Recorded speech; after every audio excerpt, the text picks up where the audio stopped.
Hello everyone, welcome to Anant current affairs. आज 26 दिसंबर है और आज हम कई दिनों बाद मिल रहे हैं जहां पर हम आज की करंट न्यूज़ जो आपकी इकोनॉमिक्स टाइम से और टाइम्स ऑफ इंडिया से होगी उसको डिस्कस करेंगे।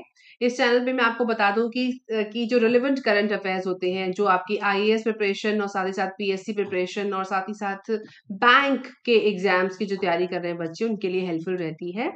तो यहाँ पर जो लोग पहली बार आए हैं उनके लिए लाइक शेयर एंड सब्सक्राइब का बटन जरूर प्रेस करें। और जैसे कि मैंने कहा कि मैं काफी बड़ी लीव के बाद अब दोबारा से वीडियो पोस्ट करना शुरू करने वाली हूँ। तो please keep your support and keep subscribing. तो शुरू करते हैं आज के पहले न्यूज आर्टिकल से जो इकोनॉमिक्स टाइम से मैंने लिया है। इसमें आप देख रहे हैं हेडलाइंस कह रही है आरबीआई में not have to drain cash further as core liquidity declines। तो इस आर्टिकल को हम कई एस्पेक्ट से समझने की कोशिश करेंगे। टेक्निकलिटी में बहुत ज्यादा नहीं जाएंगे, हम सिर्फ न्यूज से पकड़ने की कोशिश करेंगे कि एक्चुअली क्या चल रहा है। ठीक है, क्योंकि कभी कभी आप ये देखें कि किसी भी तरह के एंट्रेंस एग्जामिनेशन में प्रिपरेशन करने के लिए ये देखना है कि आपको बेसिक टर्मिनोलॉजीज को पढ़ना मतलब समझना आना चाहिए और साथ ही साथ उसको रिलेवेंसी में पढ़ना जरूरी है। सिर्फ रट्टाफिकेशन से काम नहीं चलता, उसको समझना भी जरूरी होता है। तो पहले आज हम समझेंगे इसको कि एक्चुअली ये आर्टिकल क्या कहना चाह रहा है। तो सेंट्रल बैंक में let overnight money market rates fall towards repo rate of 6.5। तो कुछ टर्म्स यहाँ पे हम ले लेंगे। पहले टर्म यहाँ पे ले रहे हैं, फिर से देखते हैं। पहला टर्म है यहाँ पर मनी मार्केट, राइट। तो पहला टर्म आप नोट डाउन कर लीजिए। Money market is a first term जिसको आप नोट डाउन कर लीजिए, डिस्कस कर सकते हैं हम एक अलग डिस्कशन में। पहले हम टर्म्स नोट कर लेंगे, ठीक है। और इन सभी टर्म्स को मैं पहले कई बार अपने चैनल पे पोस्ट कर चुकी हूँ, डिस्कस कर चुकी हूँ, लेकिन फिर से एक बार मैं एक वीडियो में प्रिपेयर करके आपके साथ शेयर करूंगी। आज से न्यूज आर्टिकल्स को हम डिस्कस करेंगे। तो money market is a term which is quite relevant for your examination. Number two is repo rate of 6.5%, right? Banks cost of funds could fall. तो बैंक सेंट्रल बैंक का मतलब RBI कह रहा है कि ओवरनाइट मनी मार्केट जो rate false हुए हैं, जहां पे रेपो रेट कहां तक गया है, 6.5% तक गया है। Banks cost of fund could fall, तो जो फंडिंग है बैंक्स की वो फॉल कर सकती है। ठीक है, अभी इस रेपो रेट क्या होता है, मनी मार्केट क्या है, इस पे पूरा एक डिस्कशन हो सकता है 2-3 घंटे का, वो अभी आज नहीं कर रहे हैं। सिर्फ हम टर्म्स पे बात करेंगे और फिर इसका डिस्कशन कंटिन्यू करेंगे नेक्स्ट लेक्चर में ना। आरबीआई में नॉट हैव टू ड्रेन, अब कह रहा है कि आरबीआई को शायद अपना सारा कैश ड्रेन नहीं करना पड़ेगा। Further as core liquidity declines, further जबकि जो कोर लिक्विडिटी है वो डिक्लाइन कर रही है। जो कोर लिक्विडिटी होती है आरबीआई के, आप ध्यान दीजिए आरबीआई क्या करता है, करेंसीज को इशू करता है क्योंकि सेंट्रल बैंक है, और साथ ही साथ आरबीआई सभी बैंक्स को सपोर्ट करता है, तभी तो सेंट्रल बैंक कहा जाता है। ऑल्दो आरबीआई में कोई डायरेक्ट डिपॉजिट और सर्कुलेशन ऑफ मनी नहीं होता जैसे कि और बैंकों में होता है, डिपॉजिट नहीं लेता है, लेकिन आरबीआई एक रेगुलेटरी बॉडी की तरह, एक सेंट्रल बैंक की तरह सभी बैंक्स के लिए काम करता है।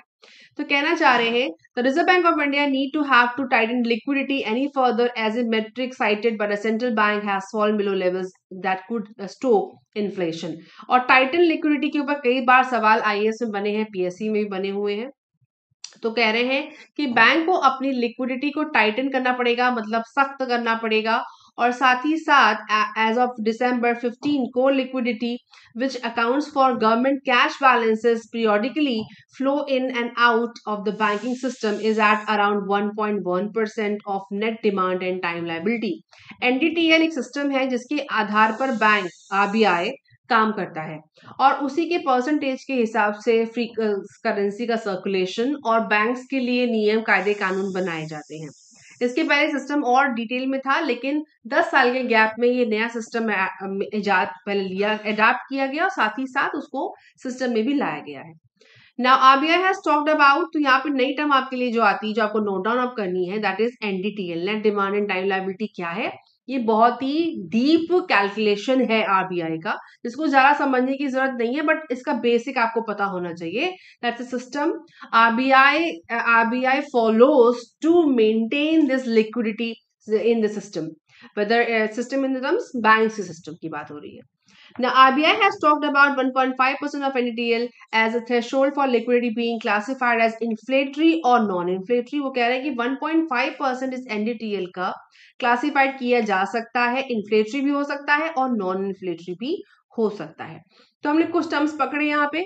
अच्छा, इस पूरे ही तो कहना क्या चाह रहे हैं कि आरबीआई को अपनी कोर लिक्विडिटी जो गिर रही है उसको मेंटेन करने के लिए जरूरी नहीं है कि अपना सारा कैश ड्रेन आउट करना पड़ेगा। अगर थोड़ा सा आप बेसिक्स पे जाएं तो जो लिक्विडिटी की बात जहां पर होती है तो हमारे सिस्टम का मतलब हमारा जो मार्केट सिस्टम है, जो जहाँ पे हम आप सब आते हैं, तो मार्केट में जब जितनी ज्यादा करेंसी होगी उतना ज्यादा इन्फ्लेटरी या इन्फ्लेशन होगा, इन्फ्लेटरी सिचुएशन होगी। और जब करेंसी कम होगी उसे निकाला जाएगा, तो इन्फ्लेशन को कंट्रोल करने के लिए ये स्टेप आरबीआई के द्वारा उठाया जाता है। तो उसी को यहाँ पे लिखा गया है कि cash count 2.23 lakh crore liquidity as on December 15 down from the peak surplus of 12 lakh crore from सितंबर। तो ये करेंसी जो 2000 के नोटों की बात हो रही है, तो 2.23 लाख करोड़ की जो लिक्विडिटी है वो नीचे आई है। क्यों? Fall in core liquidity is in line with the RBI's stance of withdrawal of accommodation since April. Over the past 6 months, the withdrawal of 2,000 notes from circulation complicated the RBI's liquidity circulation.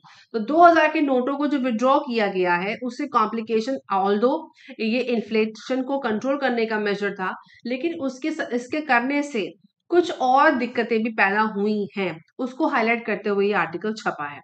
Now आप कहते हैं कि over the past 6 months with had complicated the RBI's liquidity calculation was the withdrawal of 2,000 notes from the circulation, which led to funds with bank abruptly ballooning. तो जो funds हैं बैंकों के वो एकदम से एक्सपेंशन की तरफ जा रहे हैं, जिससे आरबीआई को स्पेसिफिकली अपने सिस्टम को मेंटेन करने में दिक्कत भी हुई है। अब ध्यान दीजिए कि कभी जो भी स्टेप्स आरबीआई उठाता है, चाहे वो सर्कुलेशन में पैसा करेंसी लाने का हो या निकालने का हो, दोनों ही केसेस में सब कुछ आरबीआई को ही गवर्न करना होता है। तो ये पूरा एक सिस्टम है। तो जब आप कभी भी पढ़ रहे हैं आरबीआई के बारे में, इकोनॉमिक्स में पढ़ रहे हैं कि कैसे काम करता है आरबीआई, तो आप इन सारे टर्म्स को, चाहे वो मनी मार्केट हो, रेपो रेट हो, एनडीटीएल हो, यहाँ पे एक टर्म और भी आया है मार्जिनल स्टैंडिंग फैसिलिटी, इसे एमएसएफ भी कहते हैं। तो ये सारे टर्म हम डिटेल में डिस्कस करेंगे फिर कभी। तो इन सबको एक साथ आपको पहले समझना पड़ेगा, फिर उसके बाद इसकी जो वर्किंग पे हम जा सकते हैं कि एक्चुअली कैसे काम करता है। फिलहाल के लिए ये न्यूज कहती है कि अपनी जो लिक्विडिटी को जो कोर लिक्विडिटी है जो डिक्लाइन हो रही है, उसके लिए आरबीआई को अपना सारा कैश को ड्रेन करने की जरूरत नहीं पड़ेगी। लेकिन फिर भी जो कहते हैं कि इसका इफेक्ट कहाँ से आया है कि 2000 के नोट जो सर्कुलेशन से बाहर गए हैं, निकाले गए, विड्रॉ किए गए हैं, उससे दिक्कत आई है।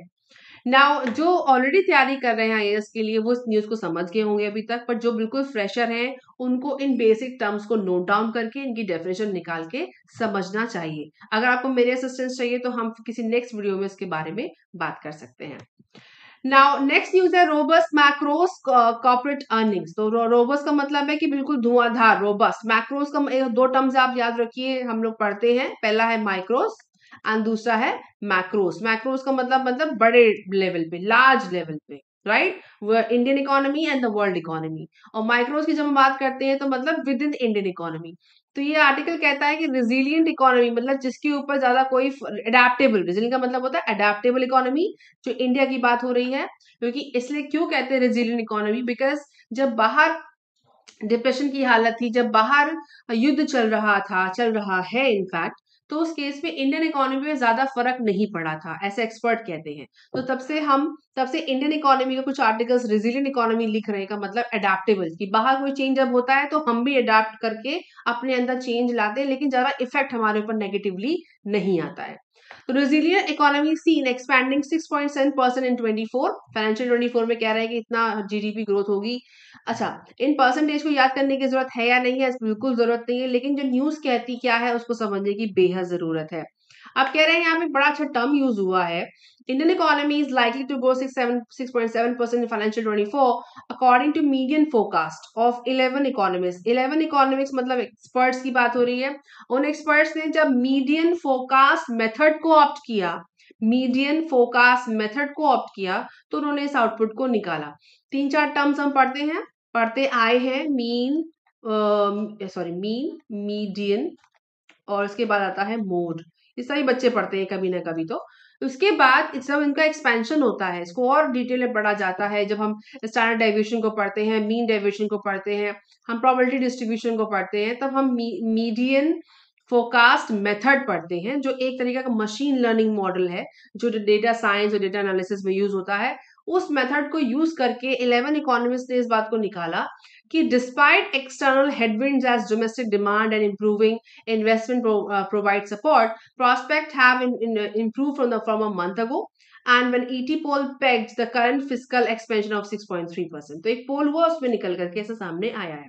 अब क्योंकि हम इस आर्टिकल को पढ़ रहे हैं, तो लेट्स जस्ट फिगर आउट कि एक्चुअली ये क्या मेथड है। ऊपर ऊपर मतलब बहुत डीप पे तो नहीं समझ सकते, बिकॉज हम डेटा साइंस नहीं कर रहे हैं, बट हम इसको बेसिक को समझ सकते हैं।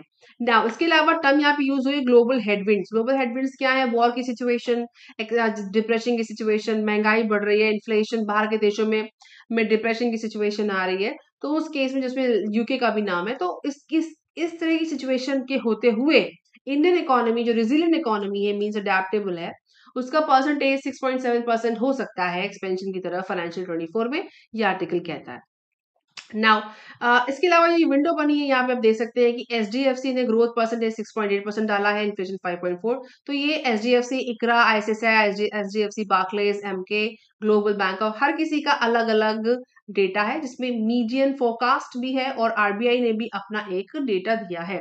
सोर्स क्या है? ईटी पोल, आरबीआई की तरफ से। ऑलराइट, नाउ समझते हैं कि फटाफट से कि एक्चुअली मीडियन फोरकास्टिंग कैसे काम करती है। दो तरह की फोरकास्ट होती हैं, जिसको एक्सपेंशन पे हम नहीं पढ़ रहे हैं, सिर्फ अपनी जानकारी के लिए पढ़ रहे हैं।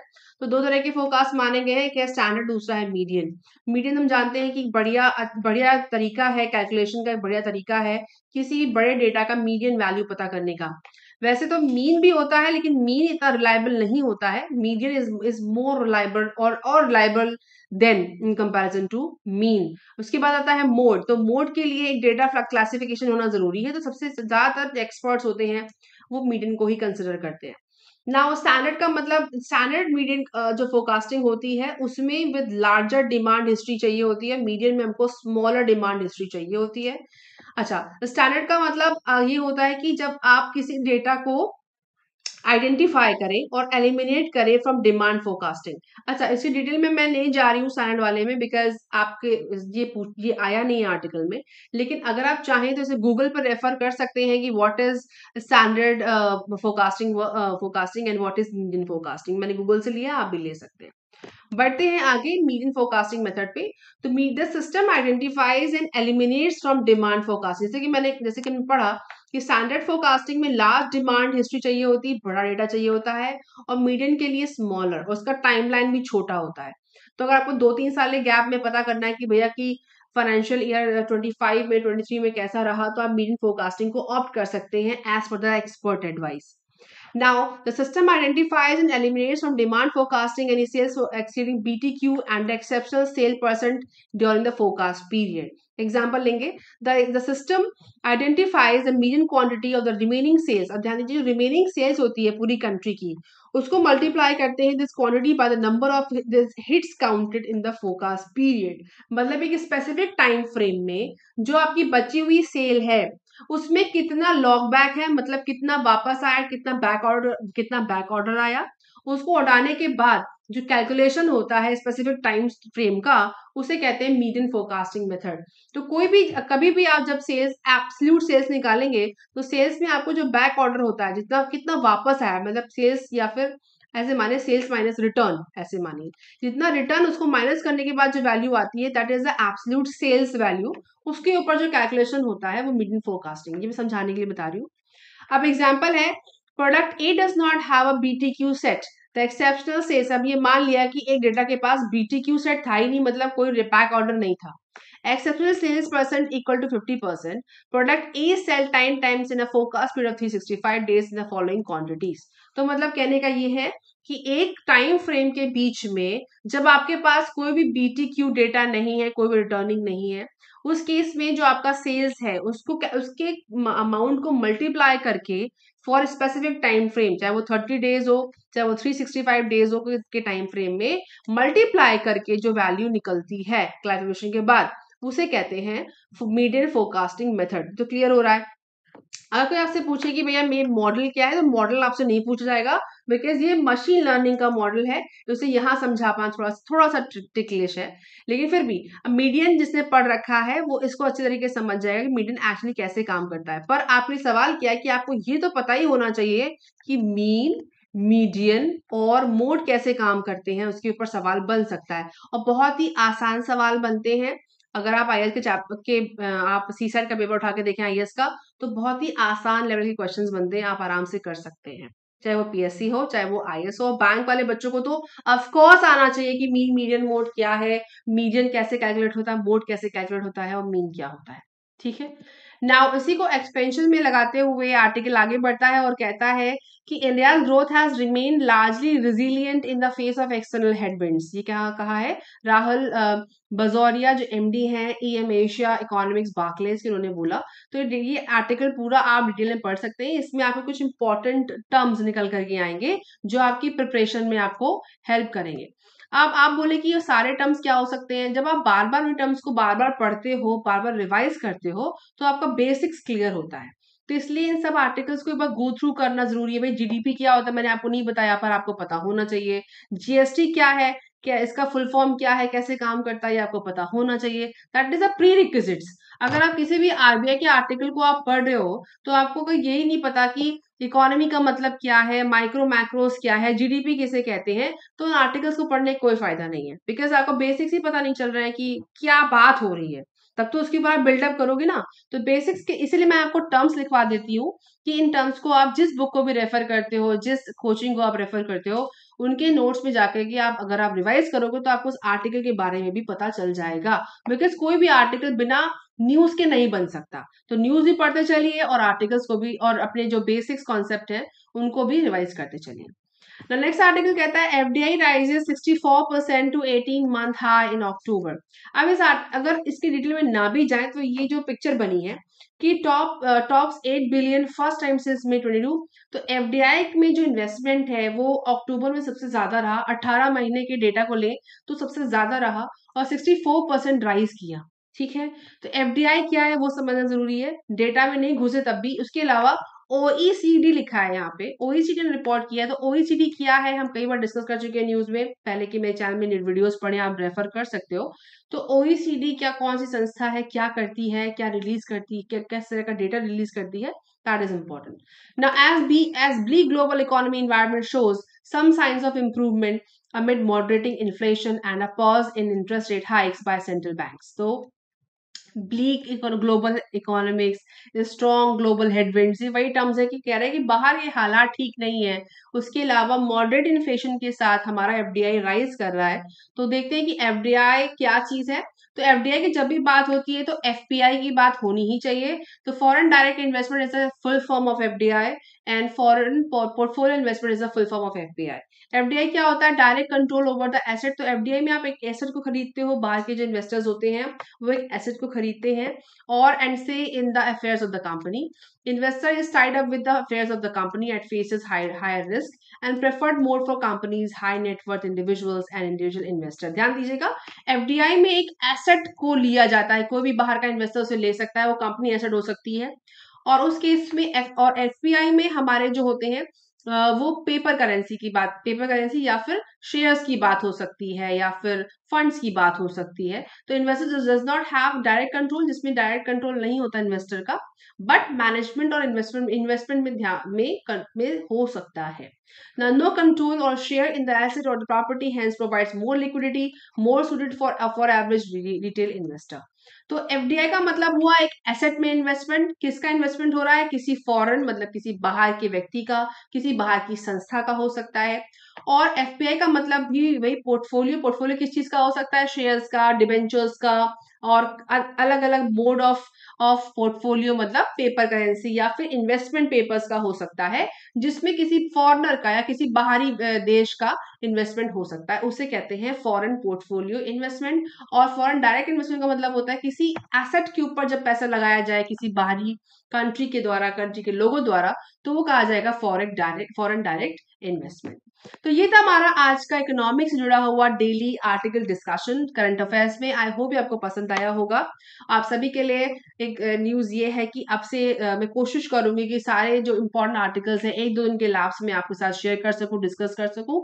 और जो भी आर्टिकल्स आपको लगे हैं आप जो टॉपिक्स आपको लगे हैं या टर्म्स लगे हैं डिफिकल्ट, जो आप सीखना चाहते हैं, तो मुझे कमेंट्स में लिख के बताएँ, उसके लिए मैं अलग से वीडियो आपके लिए बनाऊँगी। Thank you so much for your support so far. I hope कि सपोर्ट आगे भी बना रहेगा। मिलेंगे नेक्स्ट वीडियो में, तब तक के लिए तैयारी करते रहिए।